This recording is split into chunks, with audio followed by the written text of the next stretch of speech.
언약의 하나님은 반드시 말씀에 근거하여서 하나님의 약속의 말씀을 이루십니다.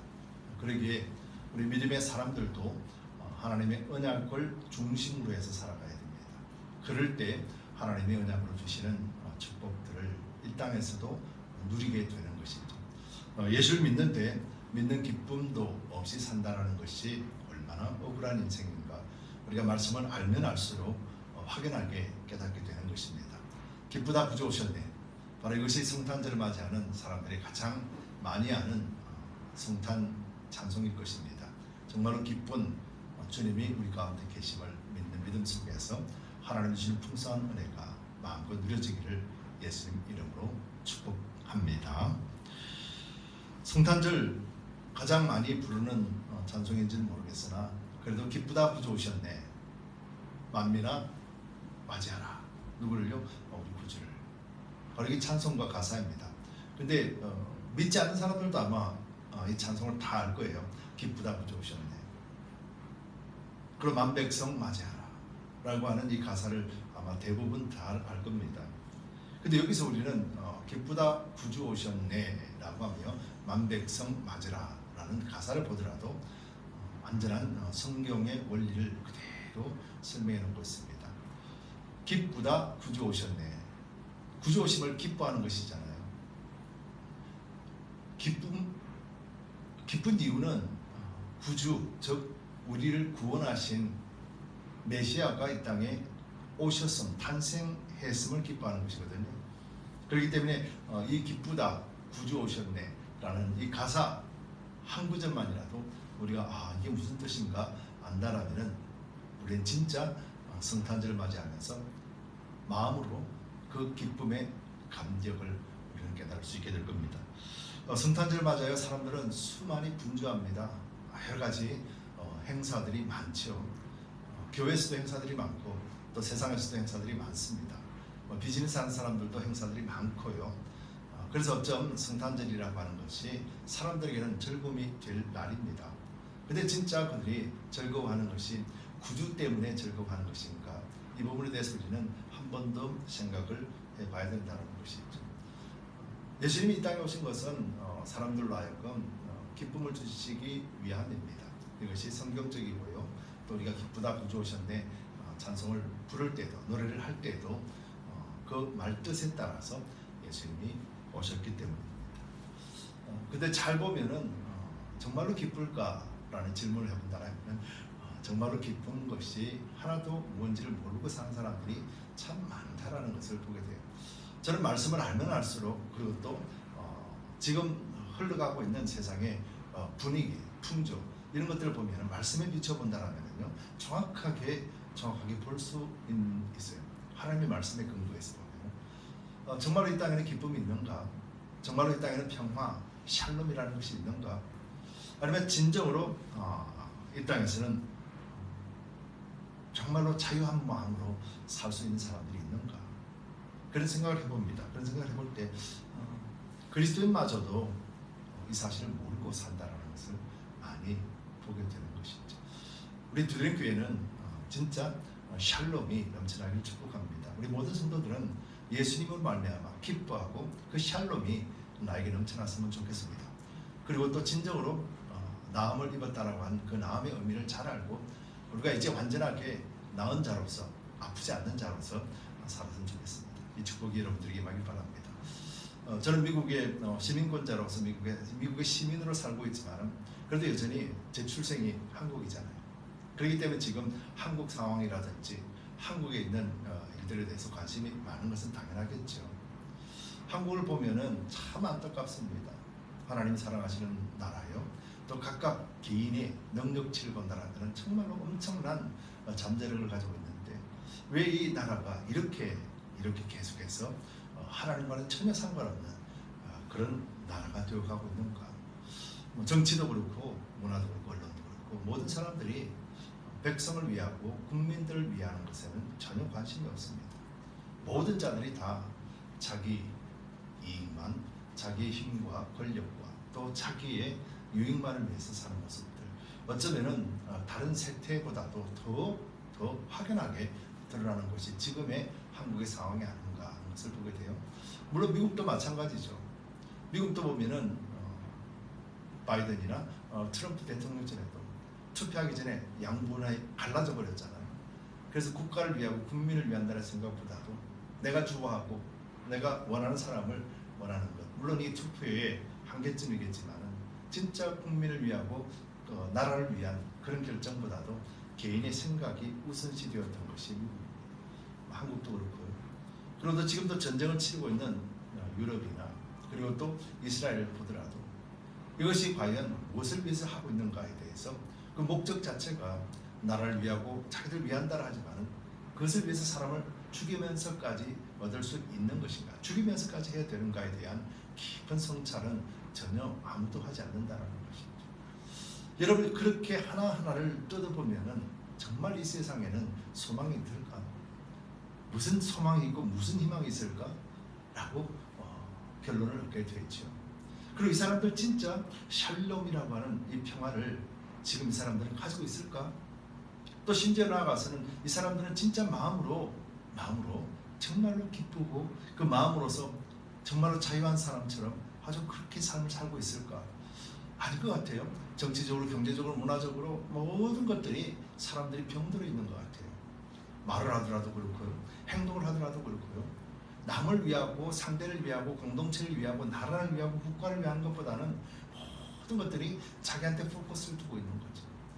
어떤 면에서 보면 정말로 심각하게 병들어 있다라고 볼 수가 있는 거죠. 이건 아마 저뿐만 아니라 여러분들도 아마 인정할 거예요. 이처럼 병들어 있는 세상이라는 거죠.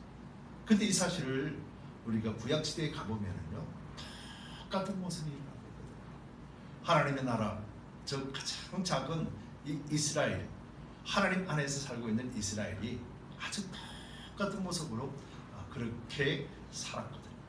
그리고 그 결과가 무엇입니까? 결과는 4분 5열로 분리되고 깨어지고 멸망의 길을 걸어갔던 것이었죠. 뿐만 아니라 주변은 이스라엘 주변국은 말할 것도 없고요.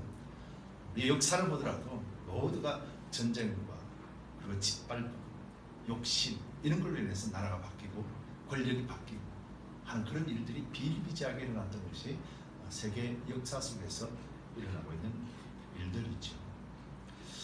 그것을 본다면 진짜 어디 가서 우리가 위로를 받을 수 있고 어디에서 정말로 이런 평화가 있구나, 이런 피스가 있구나, 정말 내가 자유한 마음으로 정말 내 마음껏 자유를 만끽하고 정말 사람들 관계 속에서도 기쁘고 즐거운 관계가 과연 어디 있을까?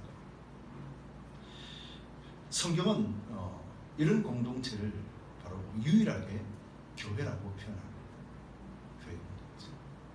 근데 교회도 사람이 모인 집단이기 때문에 교회도 사람이 모인 집단으로서의 그 한계를 벗어나지 못하면은 교회도 여전히 세상에 아주 작은 공동체가 될 뿐이에요. 세상의 모습 그대로 들어와서 똑같이 그렇게 살고 이것이 바로 교회 공동체 안에서도 변질되고 악함이 드러나는 이유이기도 하죠. 그래서 세상을 보더라도 교회를 보더라도 가정을 보더라도 개인 한 사람 한 사람을 보더라도 진짜 행복하고 진짜 즐거운 마음 갖고 있는 사람과 만나기가 어렵습니다. 아니 거의 없습니다. 혼자 살고 싶어. 혼자 있으면 좋을 것 같아요. 아무도 상관없이 그냥 나 혼자 그렇게 살고 싶어. 이것이 아마 사람들이 평화라고 하는 평강이라고 하는 그 질문 속에서 나타나는 감정이 아닐까 하는 생각이 들어요. 사람들하고 상관없이 관계하지 않고 그냥 나 혼자 조용히 살고 싶어 라고 하는 것들. 근데 여러분 이것이 건강한 마음은 아니잖아요. 병들었다는 것이잖아요. 이것이 병들었기 때문에 그렇다는 거잖아요. 모든 사람들, 대부분 사람들이 그런 생각을 가지고 있는 것이죠. 여러분 예수님이 이 땅에 오신 것도 유대 예루살렘에 그리고 유대 땅 갈릴리 나사렛 이런 모든 것들 속에 예수님이 오셨을 때 오늘 제가 지금 말씀드린 것 똑같은 상황이었어요. 유대 사회에 어디에도 소망이 없고 어디에도 의지할 데가 없고 어떤 사람이라도 마음껏 쳐놓고 관계를 맺을 수 없는 사회 나라 바로 그 땅이었거든요. 그래서 성경은 뭐라면 흑암의 땅에 빛이 오매라고 표현합니다. 여러분, 이 시대가 똑같은 시대라고 저는 말씀을 드리고 싶어요. 이 시대가 똑같은 시대라면은 이 시대에는 어둠의 시대입니다. 이 시대는 소망이 없는 시대입니다. 이 시대는 멸망을 향해서 치닫고 있는 시대입니다. 우리는 부인할 줄 모르나 실상 그렇게 흘러가고 있습니다. 그러다 보면은 진정으로 피스가 없는 거죠. 그리고 진정으로 그 병들 내에서 마음의 병, 정신의 병, 육체의 병, 이 질병 가운데서 헤어나지 못하게 되는 것이죠. 육체의 병은 알 수가 있잖아요. 근데 마음의 병은 알 수가 없습니다. 그리고 정신적으로 웬만하면 볼 수가 있겠지만 그 마음의 병은 정확하게 진단하기가 힘듭니다. 겉으로 드러나지 않는 이상에는. 그런데 모든 사람들이 지금 마음의 질병을 안고 있다는 것이죠. 제가 왜 이렇게 어두운 이야기로 계속해서 이야기를 하는가? 바로 예수님이 이 땅에 오신 것, 기쁘다 구주 오신 거예요. 우리가 기뻐해야 되는 이유는 바로 이 모든 것들 속에서 구원하실 이 바로 예수님이 오셨기 때문이에요. 기쁘다 구주 오셨네. 만민아 맞아라. 만민은 이 땅의 모든 사람들을 이야기하는 거예요. 한 사람 한 사람 다 포함해서 모든 사람들이 맞는 거죠. 예수님이 오신 것은 바로 이것 때문에 오셨어요. 기쁜 일 때문에 오셨어요. 그리고 그 기쁜 일에 대해서 오늘 성경은 분명하게 말씀해놓고 있는 거죠. 대강절을 맞이해서 지금 세 번째 설교를 하고 있습니다. 첫 번째 설교는 예수님이 왜 오셔야만 되는가? 바로 우리의 죄 때문이라는 것에 대한 죄에 대하여서 살펴봤습니다. 그리고 두 번째는 예수님이 오신 이유에 대해서 그 죄가 해결되지 않으면 하나님과 다시 만날 수 없기 때문에, 그래서 하나님이 이 죄를 짓는 순간 하나님은 구원의 계획을 세우셨다. 하나님이 세우셨고 여호와의 그 열심히 우리로 하여금 지금까지 구원을 이끌어 가시는 바로 하나님의 방법, 구원에 대하여서 살펴보았고, 오늘 세 번째로는 그 예수님의 오심은 바로 하나님의 그 열심으로 이루어 가시는 건데 그 열심이 어떻게 이루셨는가에 대한 결과에 대해서 이야기를 하는 것이죠. 여러분, 그것이 오늘 본문의 말씀입니다. 그래서 본문 말씀 안에 있는 말씀이 곧 오늘의 제목이죠. 평화를 누리고 나음을 입었도다. 뭐가 평화요? 뭐가 나음이 있는지 우리가 이것을 잘 알 때 비로소 예수님이 이 땅에 오신 것에 대해서 기쁘다, 나의 구주가 오셨습니다 라고 고백하게 되는 것이죠. 오늘 본문을 통하여서 그것을 한번 살펴보기를 원합니다. 예수님이 이 땅에 오셨습니다. 그리고 우리는 모든 믿는 사람들을 위하여서 예수님이 십자가에 죽으셨어요. 그리고 십자가에 죽으시고 성천하시고 정복하시고 그리고 우리에게 다시 오셨어요. 믿는 사람들에게, 하나님이 선택한 사람들에게, 그리고 믿음으로 고백한 사람들에게 믿음으로 의롭다 인정하시며 구원의 길을 열어주셨어요. 그리고 구원받은 사람들은 성령이 우리 안에 계시고 또 말씀을 주셨기 때문에 말씀에 따라서 예수님의 가르치심에 따라서 우리는 삶을 살아가게 됩니다. 그리고 그 삶을 살아가면서 예수님의 이름으로 자랑하고 예수님의 이름으로 나타내고 그리고 예수님 이름으로 모든 행동들이 나타나고, 그리고 이를 통해서 믿지 않는 사람들에게 향기가 되어서 그들을 예수님 앞으로 이끌어내고 인도해낼 수 있는 축복의 통로가 되는 것, 이것이 복음이에요. 그래서 이 복음에서 가장 중심은 무엇입니까? 기쁘다 구주오시고 바로 예수님이 중심이 되는 거죠. 이 사실이 성경 전체에 통해서 흐르고 있는 복음의 메시지입니다. 그렇기 때문에 예수님도 세상 어떤 것들로 가지고 이야기하지 않으셨고 제자들도 세상 어떤 걸로 가지고도 하나님의 소개하고 하나님을 나타내지 않았습니다. 오직 예수 그리스도의 복음, 십자가만을 나타냈던 이유가 여기에 있는 것이죠. 왜냐하면 이 십자가를 알 때 비로소 우리는 진정한 평화를 얻고 진정한 나음을 입고 살기 때문이었습니다. 오늘 본문 한번 살펴보겠습니다. 살펴볼 때 먼저 10절 말씀을 한번 볼게요. 이 사건을 통해서 예수님이 오시고, 예수님이 오시는 이유는 바로 이 일을 위해서 오셨어요. 그리고 이 일을 이루시고 난 다음에 비로소 그 결과가 우리에게 나타났다 라고 성경 이사야는 말씀하고 있죠. 그 이사야는 하나님의 말씀을 예언하는 것입니다. 하나님으로부터 말씀을 받고 하나님의 구원 계획에 대하여서 분명히 알고 그리고 말씀이 선포되어졌다. 즉 하나님이 주신 말씀을 이사야 선지자의 입을 통하여서 세상에 선포되어진 예언의 말씀이라는 것이죠. 그 말씀을 본다는 오늘 본문 10절 한번 보겠습니다. 10절에 뭐라고 되어 있습니까? 여호와께서 그로 상함을 받게 하시기를 원하사라고 말씀하시잖아요. 그가 누굽니까? 메시아 예수 그리스도예요. 여호와께서는 예수 그리스도가 이 땅에서 상함을 받는 것을 원하신다라고 이야기하셨어요. 예수님은 이 땅에 오셔서 왕으로서 군림하고 왕으로서 대접받는 것이 아니라 하나님이 원하시는 것은 그가 상하기를 원한다라고 말합니다. 이 상함은 곧 십자가의 죽으심을 이야기하는 거예요. 그러면은 원하사 질고를 당케 하셨은즉, 십자가에 죽게 하셨은즉, 고난을 당하게 하셨은즉 그 영혼을 속건 제물로 드리기에 이르면 이라고 표현하고 있어요. 여러분, 여기서 말하는 속건제가 무엇입니까?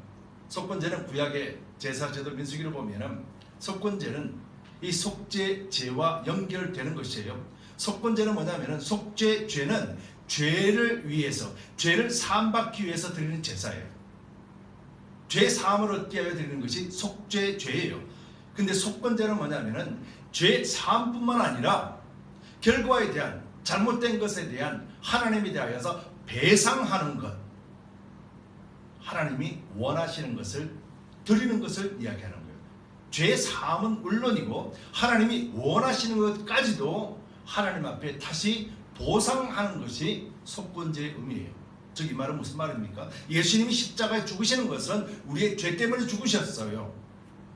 그러면 하나님이 단순하게 죽음으로 인해서 하나님의 뜻을 이루신 것이 아니라 예수님의 죽음은 하나님의 공의, 아담으로 인하여서 죄의 값은 사망이라 했던 그 값을 예수님이 십자가에 죽으심으로 하나님의 공의를 이루어드리는 사건, 바로 이것이 속건제라는 거예요. 예수님은 그냥 죽은 게 아니에요. 바로 보십시오. 내가 죽으면 여러분들이 구원을 받을 수 있습니까? 여러분들이 죽으면 여러분들의 어머니나 가정이나 또 자녀들이 구원을 얻을 수 있습니까? 아니죠. 왜냐하면 그 죄값을 받기 때문에, 그 죄값으로 인해서 우리 육체는 땅으로 멸망 가운데 들어가게 되죠. 이것이 속죄죄라는 것의 의미예요. 그렇기 때문에 주님, 나를 용서하여 주옵소서, 이것이 속죄죄의 의미예요. 하나님은 그래, 내가 너 죄를 용서해 줄게. 그러나 그 죄값은 어떻게 해요? 죄값은 받는 거예요. 근데 속건제는 그게 아니라는 거예요.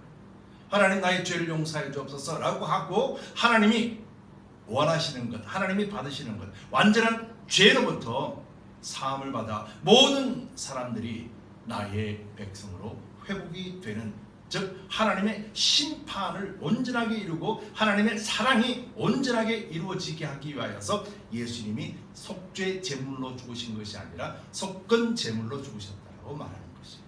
즉 하나님의 공의가 예수님의 죽으심으로 말미암아 실현되었다는 거예요. 즉 이것을 여러분들이 쉽게 표현하면은, 하나님은 예수님이 죽으심으로 인하여서, 예수님이 대속의 제물이 되심으로 인하여서 이를 믿는 모든 자들에게 아담 이전에 하나님이 이 땅을 창조하셨을 때의 관계 회복을, 약속을, 언약을 바로 그것에 두셨어요. 그래서 예수님이 십자가의 죽으심으로 말미암아 우리 모든 죄가 사함을 받았습니다. 그런데 속건제로 예수님이 그 죽으심으로 인하여서 하나님의 공의, 예수님의 십자가로 인하여 모든 믿는 자들에게 하나님의 구원을 이루어 주신 것이라는 거예요. 단순하게 죽으신 것이 아니고 단순하게 내 죄를 사하기 위해서 죽으셨어요. 내 죄를 사하십니다. 그런데 오늘도 믿지 않는 세상에 있는 사람들의 죄까지도 사하여 주셨습니다. 바로 그 십자가 죽음으로 인하여. 근데 뭐가 없습니까? 그들이 구원을 얻었나요? 세상에 안 믿는 사람들이 예수님이 십자가는 그들을 위해서 죽으셨는데, 그럼 예수님의 십자가의 대속이 그들에게 구원으로 연결되었나요? 아니잖아요. 십자가를 믿을 때, 십자가가 나의 죄로 인한 하나님의 죄요, 예수님이 부활하실 때 하나님 안에서 나도 부활했다는 것을 믿음으로 받는 자에게만 구원이 있는 거예요. 이것이 속건제의 의미예요. 하나님에 대하여 하나님이 원하시는 것, 그 보상까지도 예수님의 십자가 죽으심을 다 하셨다라는 거예요. 그럼 하나님이 원하시는 게 뭐예요? 하나님이 원하시는 게 뭐예요? 여러분들이잖아요. 나잖아요. 만민이잖아요. 예수님의 십자가는 바로 하나님이 원하시는 것, 하나님의 자녀, 하나님의 형상으로 만든 모든 인간, 하나님의 백성들이 하나님 안에서 회복되었다. 이것이 속건제인 거예요. 하나님이 그것을 위해서 예수님을 십자가에 못 박게 하셨어요. 단순하게 죽은 것이 아니라 예수님이 죽으심으로 말미암아 하나님의 자녀들이 하나님으로 돌아올 수 있도록 하나님은 공의가 예수님의 십자가 안에서 실현되었기 때문에 그래서 속건제라고 말합니다. 하나님이 원하시는 것 드렸다라는 것. 그게 뭐예요? 예수님 자신이 아니라 죽으심으로 말미암아 모든 만민들을 하나님 앞에 드렸다라는 것. 기쁘다 부조오셨네. 만민아 맞이하라. 이 사실을 알지 못하면 기뻐할 수가 없죠. 구주가 아닌데 뭘 기뻐하겠습니까? 그냥 행사요? 그냥 오락이요? 그냥 즐거움이죠. 예수님의 십자가랑 전혀 상관없는 내 만족이죠. 야, 세상 살기 힘들었는데 오늘 그래도 행복하네. 여러분, 이것이 여러분들에게 구원을 주지 않습니다. 이것이 여러분들하고는 전혀 상관없습니다. 오늘 육체의 만족을 위해서 예수님 십자가에 죽으신 것이 아니기 때문에.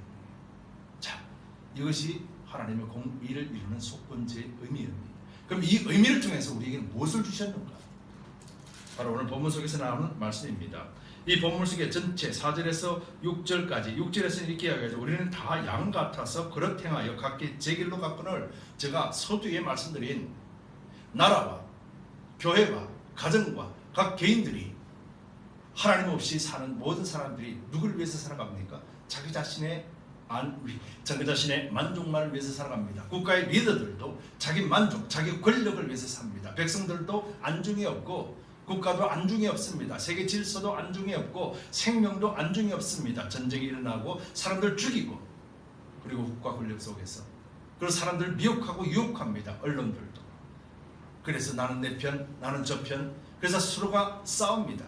그래서 정치 이야기하면 싸움밖에 일어나지 않습니다. 미국도 별반 다를 바 없습니다.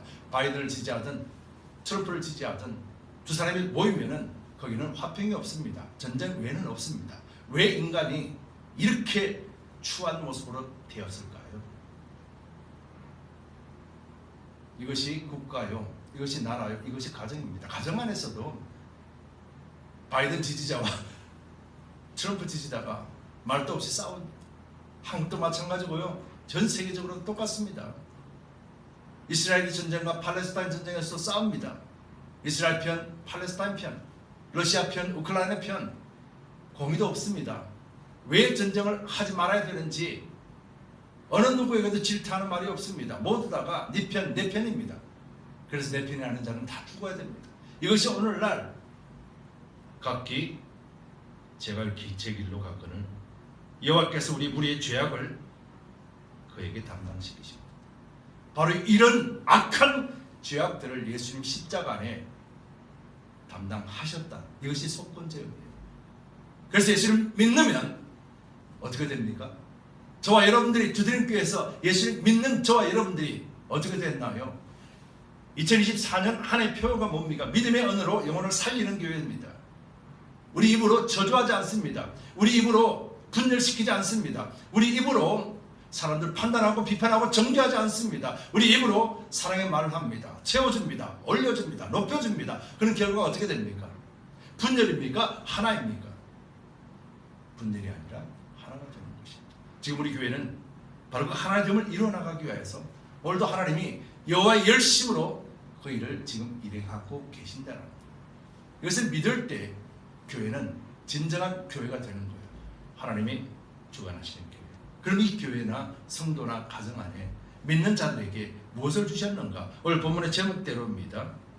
5절 말씀입니다. 그가 찔리면 우리의 허물을 인하며 그가 상하면 우리의 죄악을 인함이라 라고 하면서 그는 질고를 당했습니다. 그런데 그 결과가 뭐냐? 그 뒤에 나오는 말입니다. 그가 징계를 받음으로 우리가 뭘 누려고요?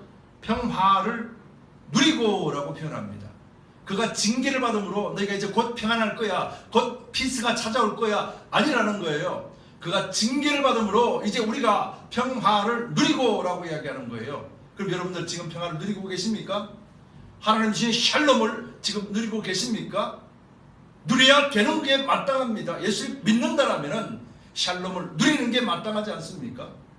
만약에 누리지 못한다라면 우리가 믿음이 예수 그리스도의 십자가를 온전하게 나의 구주로 기쁘다 구주 오셨네가 아닌 것이라는 것을 우리가 시인하는 것과 똑같다라는 것을 우리는 잊어서는 안 될 것입니다.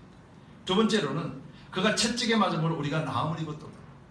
예수님이 채찍에 맞았어요. 예수님이 십자가에서 죽으셨어요. 그런데 내가 나음을 입을 때요, 뭐가 나왔을까요? 어떤 게 나왔을까요? 이것은 질병을 이야기합니까? 그러면 예수 믿어도 병들어 죽는 사람은 무엇입니까? 사고 나가지 않는 것입니까? 예수 믿고 교통사고 나서 죽는 사람은 뭡니까? 무엇을 나왔다라는 것인가요? 여러분, 이것을 성경은 이렇게 표현하고 있습니다. 평화의 본질이 무엇인가? 누가복음 19장 41절 42절에 보면은 예수님께서 이렇게 말씀하세요. 가까이 오사 성을 보시고 우시며 가라사대 너도 오늘날 평화에 관한 일을 알았으면 좋을 뻔하였거니와 지금 내 눈에 숨기었도다. 지금 눈에 숨기었대요. 진정한 평화가 뭔지. 근데 오늘 예수님 뭐라고 말씀합니까? 예수님께서 예루살렘에 들어가셔서 성전에 들어갔더니 그곳에서 장사치가 있고 강도의 구례를 만들어버렸습니다. 만민이 기도하는 집을 장사치로 만들어버렸고 오염시켜버렸고 변질시켜버렸습니다. 그래서 그 성전이 무너지리라 말씀하시고 난 뒤에 지금 이 말씀하시는 거예요. 오늘날 평화에 관한 일을 알았다면 성전이 어떻게 됐습니까? 강도의 구례를 만들어버린 세상적이고 변질되고 세속적이고 하나님을 대적하는 성전을 만드는 그 성전이 예루살렘 성전이 어떻게 됐습니까? 돌 위에 돌 하나 남지 않고 다 무너졌다라는 거예요. 그러고 난 다음에 성전이 어디에 세워졌었나요? 고린도전서 3장 16절 너희가 하나님의 성전인 것과 하나님의 성령이 너희 안에 거하시는 것을 알지 못하느뇨. 예수를 믿는 모든 자들에게 성전이 세워졌고 성령이 함께 하신다라는 거예요. 여기에 샬롬이 있다라는 거예요. 그들이 바라보는 웅장한 교회 건물 안에 평화가 있는 것이 아닙니다. 종교의식 속에 사로잡혀서 내가 목사네, 내가 장로네, 내가 권사네, 내가 집사네 하는 어리석음 속에 평화가 있는 것이 아니라 내 안에 예수가 계신 성전이 지어진 것과 성령이 내 안에 계신 바로 그곳에 피스, 샬롬이 있다는 이련의 평화가 있다고 말하는 것입니다. 이것이 예수님께서 십자가를 통하여서 그가 징계를 받음으로 우리가 평화를 누리고 예수님을 믿는 순간 우리는 그리스도 안에서 이 피스, 이 샬롬, 이 이련의 평화가 우리 안에 이미 왔다. 그럼 피스의 주인공이 누구십니까? 이 샬롬의 주인이 누구십니까? 예수 그리스도. 예수님 십자가 죽으시면서 우리에게 피스를 주셨는데 예수님 안에서 그 샬롬을 주셨다고 말하는 거예요. 이것이 예수님께서 십자가에 죽으시면서 속건제를 드리면서 우리에게 하나님과의 관계가 회복된 하나님의 공의가 실현됨으로 인하여서 우리에게 이제 하나님의 자녀요, 하나님의 백성이요, 하나님의 군사로서 하나님 나라에 속해 있는 자로서 하나님 나라 안에 있는 평화, 평강이 우리 안에 들어왔다는 거예요. 이것이 기쁘다 구주 오셨네. 아직도 세상은 평화가 없습니다. 전쟁을 치르고 있고 누가 정권을 잡았네, 누가 감옥에 갔네. 사람들은 뭐가 잘못되었는지 잘 됐는지를 상관하지 않습니다. 내 편은 악하더라도 내 편이요, 적들은 선한 편이라도 적이 되는 것이요. 여기 어떤 평화가 있습니까? 교회도 마찬가지입니다. 분열하고 찢어지고 상대방을 비방하게 바쁘고 예수 이름은 온데간데 없이 서로가 니 잘났다 내 잘났다 외치고 있는 세태에 어떤 평화가 있습니까? 이 평화가 주어질 수 있는 유일한 길은 예수 그리스도 십자가 외에는 없습니다. 예수님은 이를 위해서 이 땅에 오셨어요. 두 번째로 나음을 입었도다. 뭘 나왔다라는 거예요? 병을 나왔다라는 거예요? 그럼 저 같은 사람은 어떻게 될까요? 오늘도 병마에 있는 사람들은 무언가요? 저주받은 건가요? 뭘 나왔다라는 거예요? 성경이 이렇게 말씀하고 있습니다. 베드로전서 2장 24절 25절을 보면은 친히 나무에 달려 그 몸으로 우리 죄를 담당하셨으니 이는 우리로 우리 죄에 대하여 죽고 의에 대하여 살게 하려 하심이라. 저가 채찍에 맞음으로 너희는 나음을 얻었나니. 베드로전서에서 이 말 똑같이 이 말씀을 했어요. 그런데 이 말씀하신 배경이 뭡니까? 이 말씀의 배경은 세상 권세에 순종하라라고 하시면서 이 말씀을 하셨어요. 너희가 나음을 입었대요. 어떤 나음을 입었어요? 둘로 나뉘지 말라는 거예요. 트럼프는 내 편, 바이든은 저 편. 바이든은 내 편, 트럼프는 나쁜 사람. 이게 뭐예요? 세상 권세에 순종하지 않는 모습이거든요. 근데 예수 그리스도를 믿는 사람은 어떻게 합니까? 주님, 하나님이 선택하신 것, 하나님은 실수가 없으신 분이십니다. 하나님이 누구를 선택하게 하셨든지 우리가 그것을 믿고 그를 위해서 기도하나니 하나님이여 그가 하나님의 뜻에 맞는 합당한 삶을 살게 하시고 리더자로서의 온전한 삶을 살게 하여 주시옵소서. 이것이 나음을 입은 자의 모습이라는 거예요. 베드로서에서 우리가 세상 권세에 어떻게 할까? 종들은 주인에게 어떻게 할까요? 그랬더니 베드로가 지금 이 말 한 거예요. 상전들을 옳다 그러다가 아니라 너희가 상전을 따라가고 순종하는 것이 하나님의 뜻이다.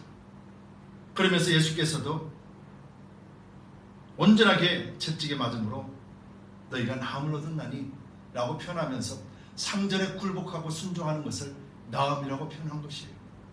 그럼 오늘날 이 세대를 바라보며 저 사람은 저래서 안 되고 저 사람은 저렇게 하면 안 된다라고 하는 것이 나음을 입은 것이 아니라 여전히 병든 자의 모습이라는 거예요. 믿음의 언어를 사용하지 못하는 자가 어찌 건강한 자라고 말할 수 있을까요? 예수를 믿는데 믿음의 언어가 그 입에 없다라면 병든 자이죠. 아직 회복되지 못한 자죠. 그렇다면 나음을 입지 못한 자죠. 그럼 예수 십자가를 부인하는 자와 똑같은 것을 말씀하는 것이죠. 여러분, 예수님께서도 단 한순간도 예수님은 세상 권세에도 대항하지 않으셨습니다. 예수님은 빌라도 법정에서도 네가 하나님의 아들이냐? 내가 그렇다. 그 말만 했고요. 어떤 누가 정죄를 해도 예수님은 어떤 변명도 하지 않으셨습니다. 인정했습니다. 빌라도가 그가 죄가 없음에도 알고 그가 아무런 죄인이 아님에도 불구하고 세상이 무서워, 군중들의 소리가 무서워, 자기 자리가 떨어질까 봐 무서워 유대인들에게 내어줄 때에도 예수님은 어떤 항변도 하지 않으셨습니다. 어떤 말도 하지 않으셨습니다. 십자가에 못 박히는 순간까지도 어떤 말씀도 하지 않으셨습니다. 그리고 마지막 십자가에 죽으시는 운명하는 그 순간 예수님께서 단 한마디, 7마디 중에 마지막 말씀이 뭡니까? 다 이루었다. 그 말씀하시고 운명하셨어요. 예수님이 세상에 대하여 어떤 변명도, 세상에 대하여 어떤 항변도 하지 않으셨습니다. 오직 아버지의 뜻에 따라 십자가에 죽으심으로 모든 만민들의 구원의 길을 열어주신 이것 다 이루었다라고 말씀하셨어요. 예수님도 세상에 대항하지 않으시고 예수님도 세상에 항변하지 않으시고 그 억울함 가운데, 침뱉음 가운데, 뺨을 맞는 가운데, 채찍을 맞는 가운데, 십자가에 죽으시는 가운데도 예수님은 어떤 변명도 어떤 항변도 하지 않으셨습니다. 예수님의 능력이라면 십자가에서 내려올 수 있습니다. 로마군 병력들을 한순간에 제압할 수 있습니다. 빌라도를 한순간에 죽음의 길에 이르게 하실 수도 있습니다. 그럼에도 불구하고 예수님은 전혀 하지 않으셨다는 거예요. 뭐 때문에요? 이것이 나음을 입었다는 의미예요. 죄인의 모습으로서 죄인들에게 항변하는 것이 아니라 진정한 하나님 안에서의 자유자로서 죄악에 있는 자들을 용서하시고 죄 속에서 무너져버리는 자들에게 구원의 길을 열어주시는 그 길을 위해서 예수님은 세상 권세에도 순복하셨다는 거예요. 저 여러분들이 누구에게 순복해야 됩니까? 나는 예수 믿는 사람이야. 그렇기 때문에 세상 권세는 대적하고 싸워야 돼. 잘못된 신앙입니다. 영적으로는 싸워야 돼요.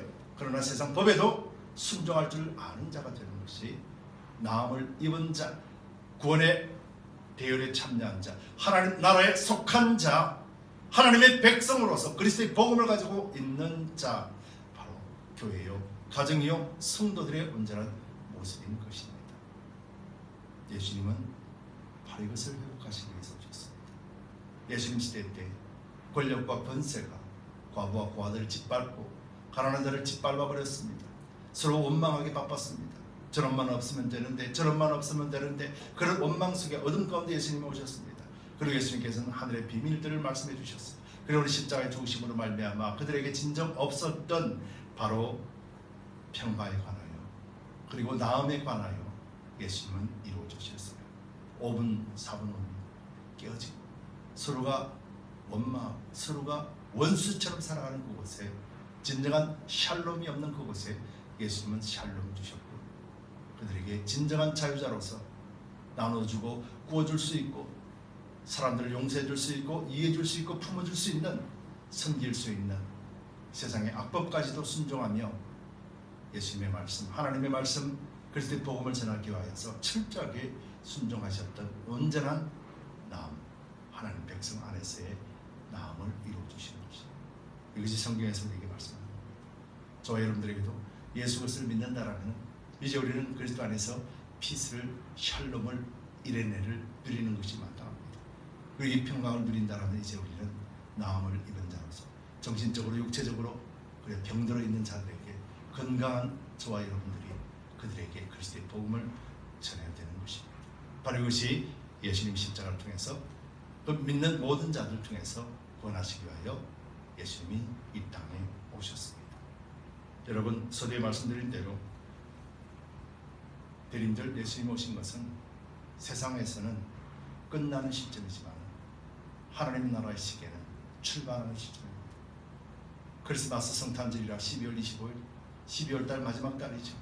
세상의 시간으로는 끝나는 시간입니다. 그런데 그 마지막 끝나는 시간에 예수님이 오심으로 말미암아 하나님의 나라의 시계는 시작되었다는 이 영적인 의미를 우리가 잘 알고, 이제는 우리 육체가 죽고 그리스도가 우리 안에서 살고 육의 사람이 아니라 영의 사람으로 살아가는 저와 여러분들 됩시다. 로마서 8장 5절, 육신을 쫓는 자는 육신의 일을, 영을 쫓는 자는 영의 일을 생각하라니.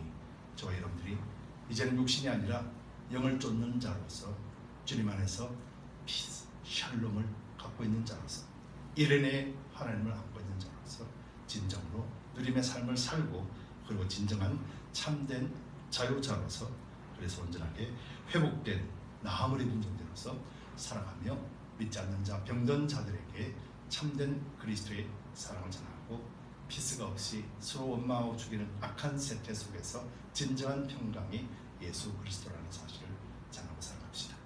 그래야 때 우리를 통한 하나님의 역사는 쉼 없이 그 여호와 열심히 우리를 통하여 이루실 것입니다. 그리고 축복이 우리 여러분들 통해 흘러갈 수 있도록 예수 그리스도 이름으로